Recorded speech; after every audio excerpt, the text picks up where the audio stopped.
வணக்கம். Welcome to our channel. நேற்று நம்ம மார்க்கெட்டை அடித்து துவச்சி எடுத்துட்டாங்க. கிட்டத்தட்ட நேற்று 750 பாயிண்ட் கிட்ட டவுன்.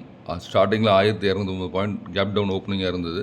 அது ஒரு கொஞ்சம் ரெக்கவர் ஆகி வந்தது. திரும்ப அப்படியே கிட்டத்தட்ட 21,900லையும் 21,200 கிட்ட அப்படியே ஊசலாடிக்கிட்டு இருந்த உயிர் கடைசியில் 22,150ன்றது பாயிண்ட்டை கொண்டு வந்து நேற்று முடிச்சிருக்காங்க.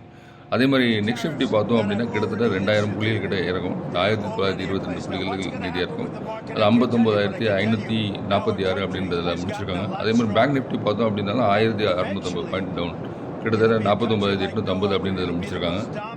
சென்செக்ஸுமே பார்த்தா 2226 பாயிண்ட் டவுன், கிட்டத்தட்ட 73,138 அப்படின்றதில் கூட இது முடிச்சிருக்காங்க.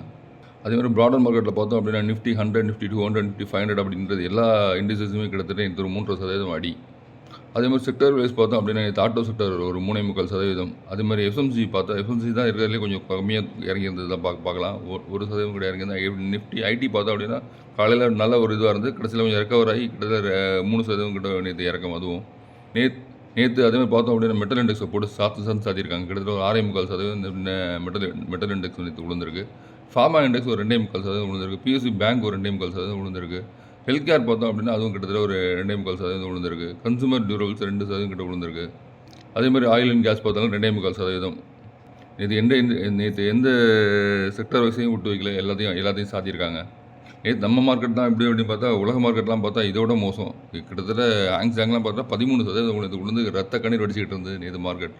ஏன்னா சைனாவோட போட்டியால் நேற்று பாதிக்கப்பட்ட மார்க்கெட்டில் ஹாங்காங் மார்க்கெட் பெரிய அளவில் பாதிக்கப்பட்டிருந்தது.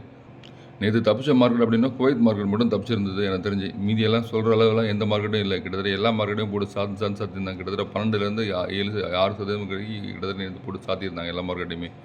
சரி, நீங்கள் கேட்குறது காதல் உள்ளது. நேற்று கதையை சொல்லுங்க, இன்றைக்கி என்ன ஆகும்னு சொல்லுங்கள். இன்றைக்கி அது மாதிரி ஆகுமோ அப்படின்றது கேட்குறது காதல் உள்ளது. இன்றைக்கி என்ன நடக்கும் அப்படின்றத நம்ம பார்க்கலாம். இப்போ நடந்து முடிஞ்ச யூஎஸ் மார்க்கெட் பார்த்தோம் அப்படின்னா S&P 500 பார்த்தோம் அப்படின்னா ஒரு 0.23% இறங்கிருக்கு. 11.83% மைனஸ்.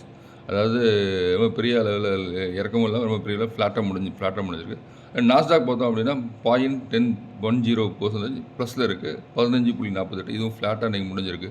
அதே மாதிரி டவ் ஜோன்ஸ் ஃபியூச்சர் பார்த்தோம் அப்படின்னா கிட்டத்தட்ட இப்போ என்ன நடந்திருக்கு, 165 பாயிண்ட் ப்ளஸில் இருக்குது. அதே மாதிரி நடந்து முடிஞ்ச கிஃப்ட் நிஃப்டி பார்த்தோம் அப்படின்னா 158 பாயிண்ட் ப்ளஸ், 0.71% ஏற்றம் கொடுத்து முடிஞ்சிருக்கு. அதே மாதிரி டாலர் இண்டெக்ஸ் பார்த்தோம், அதுவும் கிட்டத்தட்ட ஒரு சின்ன ஏற்றம் கொடுத்துருக்கு. 103.44 அப்படின்றதில் முடிஞ்சிருக்கு அவங்க டாலர் இண்டெக்ஸ். அதே மாதிரி நேற்று இண்டெக்ஸ் கான்ட்ரிபியூட்டர்ஸ் பார்த்தா நிஃப்டியில் ஒரு 3 ஸ்டாக்ஸ், அதில் அப்போலோ ஹாஸ்பிட்டல் ஃப்ளாட்டாக முடிஞ்சிருக்கு. ஒரு எதுவும் இல்லை. நேற்று எஃப்எம்சிஜி சார்ந்த இந்துஸ்தான் யூனிலிவரும் பிரிட்டானியா மட்டும் நேற்று ப்ளஸில் முடிஞ்சிருக்கு. அப்புறம் நேற்று HDFC பேங்க் கிட்டத்தட்ட ஒரு நல்லா இறக்கும். வங்கி பங்குகள் எல்லாமே நேற்று நல்ல ஒரு அடி. அதே மாதிரி HDFC bank, ICC bank, Reliance நேற்று இருக்கிறதுல அதில் 50 புள்ளிகள் நேற்று இது இறக்கியிருக்கு. அதே மாதிரி HDFC பேங்க்கும் ஐசிசி பேங்க்கும் நேற்று நிஃப்டி இறக்குனதில் 160 புள்ளிகள் நேற்று இறக்கியிருக்கு. L&T ஒரு 44 புள்ளிகள், இன்ஃபோசிஸ் 43 புள்ளிகள், ட்ரெண்ட் ஒரு 36 புள்ளிகள் கிட்ட இறங்கியிருக்கு. பாரதி ஏர்டெல் 27 புள்ளிகள், கோட்டக் பேங்க் ஒரு 26 புள்ளிகள், ஆக்சிஸ் பேங்க் 23 புள்ளிகள், டாடா ஸ்டீல் ஒரு 18 புள்ளிகள், Mahindra, Tata Motors, JSW, SBI bank, Hindalco இதெல்லாம் 12லேருந்து 20 புள்ளிகள் இறக்கியிருக்காங்க. HCL டெக் ஒரு 11 புள்ளிகள் இறக்கிறாங்க. ஸ்ரீராம் ஃபினான்ஸ் ஒரு 10 புள்ளிகள் இறக்கிறாங்க. இதெல்லாம் நேற்று நிஃப்டியை இறக்கிய பங்குகள் நேற்று. அதே மாதிரி காலையில் மார்க்கெட் ஸ்டார்ட் ஆகும்போது பார்த்தோம் அப்படின்னா அட்வான்ஸ் பார்த்தோம் ஒரு 45 பங்குகள் மட்டும்தான் அட்வான்ஸ். எனக்கு அவ்வளோதான் நீங்கள் மார்க்கெட் மொத்தமாக படுத்துருச்சு அப்படின்னு நினச்சேன். கடைசியில் கொஞ்சமாக ரெக்கவர் ஆகி கடைசியில் அட்வான்ஸ் ஒரு 327 பங்குகள் அட்வான்ஸாக ப்ராடர் மார்க்கெட் NSEல முடிஞ்சுது. டிக்ளைன்ஸ் பார்த்தோம் அப்படின்னா 2640 பங்குகள் டிக்ளைன்ஸ் நேற்றும். அதே மாதிரி 50 வீக் லோ பார்த்தோம் அப்படின்னா 645 பங்கு 50 வீக் லோவில் நேற்று டச் பண்ணியிருக்கு. அப்பர் சர்க்கியூட் பார்த்தோம் 26, லோவர் சர்க்கியூட் நேற்று 384 பங்குகள் அப்படி லோவர் சர்க்கியூட் அப்படி தலைகீழாக நடந்தது நேற்று மார்க்கெட் எல்லாமே. அதே மாதிரி பிஎஸ்சியில் பார்த்தோம் அப்படின்னா அதில் ரவுண்டாக 500 பங்குகள் நேற்று அட்வான்ஸ். அதுலேயும் பார்க்கும்போது மார்னிங் ஸ்டார்டிங்கில் 110, 120 அப்படின்றதான் ரேஞ்ச் தான் இருந்தது. கடைசியில் மதியத்துக்கு மேலே கொஞ்சம் ஏற்றம் அந்த 23,000 அப்படின்றது கிட்ட வரும்போது 22,000 கிட்ட வரும்போது 500 பங்குகள் மட்டும் அட்வான்ஸாக மாறி இருக்குது. டிக்ளைன்ஸ் பார்த்தா ஒரு 3,598 பங்குகள் நேற்றும் டிக்ளைன். கிட்டத்தட்ட நேற்றும் இது பிஎஸ்சி மார்க்கெட்டில் கிட்டத்தட்ட ஒரு 20 லட்சம் கோடி காலியாக இருக்கிறதா நேற்று ரிப்போர்ட் பண்ணியிருக்காங்க. அதே மாதிரி நேற்று பேர் சொல்லக்கூடிய பங்குகள் அப்படின்னு சொல்லி பார்க்கும்போது கிட்டத்தட்ட ஒரு 15-20 பங்குகள் தான் நேற்று கடைசியில் முடியும் போது நேற்று பாசிட்டிவாக முடிஞ்சுது. அதில் சில பங்குகள் டெலிவரி அப்படின்னு காலையிலேருந்து ஸ்ட்ராங்காக ட்ரேட் ஆச்சு. கிட்டத்தட்ட கடைசியில் 4.5% ஏற்றம் கொடுத்து கடைசியில் 269 ரூபா கிட்ட க்ளோஸ் ஆயிருக்கு. அதே மாதிரி ஸ்டார் சிமெண்ட் பார்த்தோம் அப்படின்னா அது ஒரு 3% ஏற்றம் கொடுத்து 226 க்ளோஸ் ஆயிருக்கு. Ion Exchange, Vedant Fashions, Aegis Logistics, GMR Airports, Kirloskar Ferrous, அப்புறம் வந்து CCL Products, Zensar Technology, Linde, Adani Wilmar, Endurance Technology, Jupiter Wagon, Britannia Industries, Anand Rathi, Birla Corporation, Crompton Greaves, JB Chemical, Jyothy Labs, Abbott India, Symphony, Galaxy Surfactants, அப்புறம் Repco Home, Orient Cement, டூம்ஸ். So இந்த பங்குகள் மட்டும் தான் கிட்டது. அப்புறம் கார்டேஜ் consumer products, active, இதெல்லாம் பெரிய லெவல் ஏற்றம் கூட சரி, அதாவது ஃப்ளாட்டாக வந்து நேற்று முடிஞ்சிருக்கு. நேற்று அதே மாதிரி ரயில்வே துறை பங்குகள்லாம் நேற்று வந்து நல்லா ஒரு ரெக்கவர். நேற்று கடைசியில் க்ளோஸ் ஆகும்போது ஜூபிட்டர் வேகன் பார்த்தோம் அப்படின்னா கிட்டத்தட்ட $372 நேற்று க்ளோஸ் ஆயிருக்கு.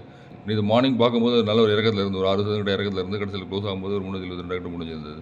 அதே மாதிரி RVNL கூட அதே மாதிரி நம்ம மார்க்கெட் இன்றைக்கி வந்து நேற்று நல்ல ஒரு இறக்கத்துக்கு பிறகு இன்றைக்கி வந்து மார்னிங் ஸ்டார்ட் ஆகிறது கேப் அப் ஓப்பனாக இருக்கும். கிட்டத்தட்ட 50லேருந்து ஒரு 80 புள்ளிகள் கேப் அப் ஓப்பனாக இருக்கலாம். இங்கே மார்க்கெட் கிட்டத்தட்ட நேற்று இறங்கினதுலேருந்து கிட்டத்தட்ட ஒரு 300லேருந்து ஒரு 500 புள்ளிகள் இன்றைக்கி வந்து பாசிட்டிவாக முடியக்கூடிய வாய்ப்புகள் உண்டு. நேற்று பெரும்பாலான பங்குகள் அடிபட்டுருக்கு. இன்றைக்கி சில பங்குகள்லாம் இன்றைக்கி ஏற்றம் கொடுக்கலாம். இந்த நேற்று ரெக்கவரான பங்குகள்லாம் இன்றைக்கி ஓரளவு வந்து இன்றைக்கி மார்க்கெட்டை வந்து புஷ் பண்ணி மேலே கொண்டு போகிற வாய்ப்புகள் உண்டு. அதே மாதிரி US market tau Jones future வந்து இன்றைக்கி பாசிட்டிவில் இருக்குது. நம்ம கிஃப்ட் நிஃப்டியும் பார்த்தா பாசிட்டிவில் இருக்குது. நம்ம மார்க்கெட்டும் கிட்டத்தட்ட பாசிட்டிவ் வரும் அப்படின்னு எதிர்பார்க்கலாம். கிட்டத்தட்ட இன்றைக்கி வந்து 22,150 கிட்டே இருக்குது. இதில் இந்த 22,400 கிட்ட முடியலாம் நம்ம மார்க்கெட். ஸோ அந்த கேப் அப் ஏற்கனவே ஒரு கேப் அப் இருக்கிறது இன்றைக்கி கவர் பண்ணி க்ளோஸ் ஆகிற மாதிரி இன்றைக்கி முடியும் நீங்கள் மார்க்கெட். அப்படி தான் எதிர்பார்க்குற மார்க்கெட் இன்றைக்கி நான். அதில் சில பங்குகள்லாம் நான் சார்ட்டில் வந்து இன்றைக்கி வந்து 30 மினிட்ஸ் சார்ட்டில் வந்து பிரேக் அவுட் ஆகிருக்கு. அந்த ஸ்டாக்ஸ் எல்லாம் வந்து நான் சொல்கிறேன். இதை நீங்கள் வந்து இந்த ஸ்டாக்ஸ்லாம் வெடிக்காதா அப்படின்னு எனக்கு தெரியல. ஆனால் நீங்கள் வந்து உங்கள் பார்வைக்கு ஒரு சார்ட்டில் ரெஃபர் பண்ணுறீங்களா, வந்து நல்ல ஸ்டாக்ஸாக என்ன அப்படின்றத உங்கள் ஆராய்ச்சி பண்ணிவிட்டு அந்த ஸ்டாக்ஸ்லாம் வாய்ப்பு இருந்தால் பாருங்கள். அதே மாதிரி வாங்குறதுக்கு முன்னாடி யாராவது உங்களுக்கு தெரிஞ்ச செபி ரிஜிஸ்டர் அட்வைசர் இருந்தால் அவங்ககிட்ட கேட்டுட்டு பரிந்துரை கேட்டுட்டு வாங்குறதோ இப்போதோ நீங்கள் அதை வந்து பண்ணுங்கள். நான் செபி ரிஜிஸ்டர் அட்வைசர் கிடையாது. இது வந்து நான் என்னுடைய படிப்பினைக்காக நான் சொல்கிறேன். நம்ம ஆட்டோபாம் லிஸ்ட்டில் ஃபஸ்ட்டு வந்து இடம்பெற பங்கு என்ன அப்படின்னு பார்த்தா ஜோதி சிஎன்சி அப்படின்ற ஒரு பங்கு, ஒரு நல்ல வேல்யூவான பங்கும் கூட. அதே மாதிரி 2வது பங்கு வந்து ஜோதி லேப், 3வது பங்காக வந்து நம்ம அவலான் லேப் அப்படின்னு எடுத்துகிற ஒரு பங்கு. அதுக்கடுத்து ஜூபிட்டர் வேகன், அதுக்கடுத்து அதானி வில்மர், அதுக்கடுத்து ஜிஆர்எம் ஓவர்சீஸ் அப்படின்ற ஒரு பங்கு, சிடிஎஸ்எல் எல்லாருக்கும் ஃபேவரட்டான பங்கு. அதே மாதிரி RVNL, Tilak Nagar Industries, Chambal Fertilisers, Paradeep Phosphate, Zensar Technologies, GRSE. So இந்த பங்குகள்லாம் இன்னும் நிறைய பங்குகள் இருக்குது. நான் அதை நம்ம வாட்ஸ்அப் குரூப்பில் ஷேர் பண்ணுறேன். இந்த பங்குகள்லாம் இன்றைக்கி வாய்ப்பு இருக்கா பாருங்கள். கிட்டத்தட்ட ஒரு நல்ல ரேஞ்சில் இருக்கிற மாதிரி தெரியுது. இந்த பங்குகள்லாம் உங்களுடைய ஓன் அனாலிசிஸ் பண்ணிவிட்டு வாங்குற மாதிரி பாருங்கள். அதே மாதிரி நீங்கள் ஆட்டோ செக்டர் சேர்ந்த பங்குகளை நீங்கள் ஃபோக்கஸ் பண்ணலாம். ஏன்னா இந்தியா வந்து இதுக்கு முன்னாடி இம்போர்ட் பண்ணுற டியூட்டி வந்து 100% போட்ட டியூட்டியை வந்து 10% மாற்றலாம் அப்படின்னு சொல்லி கன்சிடர் பண்ணியிருக்காங்க. ராய்டர்ஸில் வந்த நியூஸ் என்ன கொடுத்துருக்காங்க அப்படின்னா, India may cut car import tax from 100% to 10% under EU deal. Local firms want 30%. These tax cuts will be stages and this trade deal may get finalized by end of this year. Government is facing strong resistance from domestic players அப்படின்னு ராய்டர்ஸில் news கொடுத்துருக்காங்க. அதேமாதிரி நேற்று அமெரிக்காவில் black ராக்கோட CEO பார்த்தோம் அப்படின்னா நேற்று வந்து ட்ரம்ப்பை வறுத்து எடுத்துருக்காரு. நீங்கள் வந்து வந்ததுலேருந்து எக்கனாமிக் வந்து சரியில்லை, கிட்டத்தட்ட ரிசெஷன் கிட்டத்தட்ட வந்த மாதிரியே தெரியுது எனக்கு அப்படின்னு சொல்லி நேற்று பேசியிருக்காரு அவர். அதேமாதிரி நீங்கள் வந்ததுலேருந்து கண்ட்ரியை வந்து டீஸ்டெபிலைசேஷன் பண்ண ஆரம்பிச்சிட்டிங்க அப்படின்னும் ஒரு பெரிய குற்றச்சாட்டு வச்சுருக்காரு ட்ரம்ப் மேலே. நம்ம ஆட்டோபாம் லிஸ்ட்டில் நேற்று சில பங்குகள்லாம் சொல்லியிருக்கேன். அந்த பங்குகளையும் லிஸ்ட்டில் எடுத்து சேர்த்துக்கோங்க. அதில் வந்து Anandraj global, rainbows children hospital, அப்புறம் மேக்ஸ் ஹெல்த் கேர் இதெல்லாம் வந்து சொல்லியிருப்பேன். அந்த பங்குகளையும் நேற்று பாருங்கள். கிட்டத்தட்ட அது ஒரு 7-8 பங்குகள் இருக்குது. அதுவும் கிட்டத்தட்ட எல்லாமே நல்லா ரேஞ்சில் இருக்க மாதிரி தான் தெரியுது. அந்த பங்கு போய் செக் பண்ணதில் நேற்று வீடியோட லிங்க் டிஸ்கிரிப்ஷனில் கொடுத்துருக்கேன். பார்க்காதவங்க அதை பாருங்கள். அதே மாதிரி இந்தியன் ஃபாரின் மினிஸ்டர் வந்து US செக்ரட்டரிட்ட நேற்று பேசியிருக்காங்க. Early conclusion to bilateral trade deal அப்படின்னு சொல்லி கொடுத்துருக்காங்க. அதே மாதிரி ஐடி செக்டருக்கு போதாத காலம் போல தெரியுது, கண்டினியூஸாக ஃபாலோ ஆகிக்கிட்டே இருக்குது. ஐடி செக்டர்ஸ் பங்குகளை கொஞ்சம் விட்டு வச்சு, அதாவது லாங் டைமுக்கு வாங்குறவங்க வாங்கி வைக்கலாம், இறங்க வாங்கலாம். ஸோ நம்ம வந்து ட்ரேட் பண்ணுறோம் அப்படின்றவங்க வந்து இந்த பங்குகளை கன்சிடர் பண்ணுறது அப்படின்றது எனக்கு தெரிஞ்சு இப்போ வந்து நல்லதாக தெரியல. ஏன்னா கண்டினியூஸாக இறங்கிட்டு இருக்குது. 50 வீக் லோ கட் பண்ணி திரும்ப இறங்க ஆரம்பிக்குது. நேற்றுலாம் பார்த்தீங்கன்னா TCS வந்து 50 வீக் லோ, அது மாதிரி நிறைய பங்குகள் இந்த 50 வீக் லோவில் வந்து கட் பண்ணி திரும்ப இறங்கியிருக்கு நேற்று.